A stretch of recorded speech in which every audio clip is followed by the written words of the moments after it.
வணக்கம் ஃப்ரெண்ட்ஸ், எல்லோரும் நல்லா இருப்பீங்கன்னு நினைக்கிறேன். நம்ம கண் நோய் இருக்கு இல்லையா, கண் நோய் 96ன்னு சித்தர்கள் சொல்லியிருக்காங்க. அந்த 96, அதாவது நேந்திர நோய் 96ன்னு சொல்லியிருக்காங்க. அந்த 96க்கும் ஒரு எளிமையான மருந்து சொல்லித்தரேன். அதை எல்லோரும் பயன்படுத்திக்கிற மாதிரி கேட்டுக்கிறேன். 10 வயசு கீழே உள்ளவங்களுக்கு அதை கண்ணில் ஊற்றக்கூடாது. ஏன்னா கண் எரிச்சல் இருக்கும், கொஞ்சம் நேரம் எரியும். அதனால் அதை 10 வயசு கீழே உள்ள பசங்களுக்கு ஊற்றாதீங்க. என்ன மருந்துன்னா, இந்து பூ, திப்பிலி, பீதரோகினி, நந்தியாவட்ட பூ. இந்த நந்தியாவட்ட பூ வச்சுட்டு மற்ற பொருட்கள்லாம் அரைச்சிக்கணும். என்னென்னா ஒரு 10 கிராம் எடுத்து அரைச்சி வச்சுக்கிட்டிங்கன்னா உங்களுக்கு போதும்.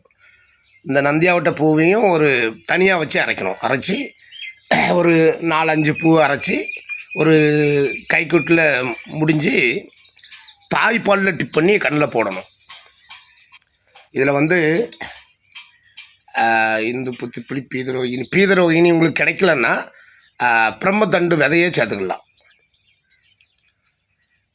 கண்ணில் டிப் பண்ணி போட்டு வரும்போது ரொம்ப அற்புதமான குணம் தெரியும். 3-4 நாளில் போதுமானது.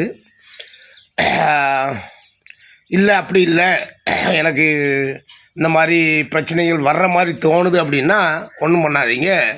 நம்ம எள்ளு செடி இருக்கு இல்லையா, அதில் உள்ள பூவை எடுத்து ஒரு பூவை வச்சு முழுங்கிடணும். உங்களுக்கு அந்த வருஷம் ஃபுல்லாக கண் சம்மந்தமான எந்த வியாதியும் வராது நண்பர்களே. ஓகே, பாய்.